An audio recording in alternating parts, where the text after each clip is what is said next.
اس لیے اللہ تعالیٰ نے اپنے رحم کو بیان فرمایا، وَلَوْ يُؤَاخِذُ اللَّهُ النَّاسَ بِمَا كَسَبُوا وَلَوْ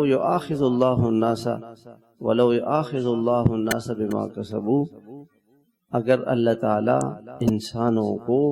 ان کے گناہوں پر پکڑ لیتا، مَا تَرَكَ عَلَيْهَا مِن دَابَّةٍ، تو زمین پر ایک جاندار بھی نہیں رہتا۔ انسان کے گناہ اتنے زیادہ ہیں کہ سارے جہان کو ختم کر دیں۔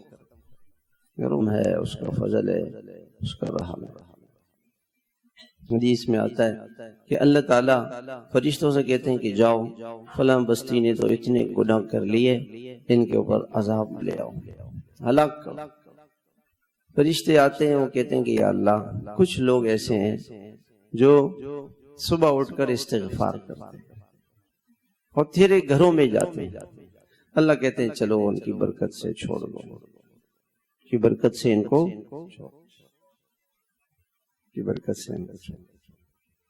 ان دن میں ایک آدمی سے ملا، ظاہر کوئی ایسی دینداری نہیں، کہنے کہ مولانا یہ جو طلبہ اللہ والے، تبلیغ والے، خانقاہوں والے،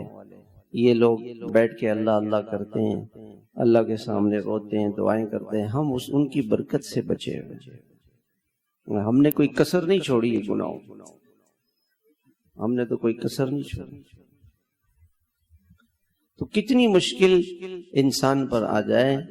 اور وہ اس مشکل میں اللہ تعالیٰ کتنا عجیب اس جملے میں پیار ہے کہ میرے بندے مجھے یاد کر، میں تجھے یاد کرتا۔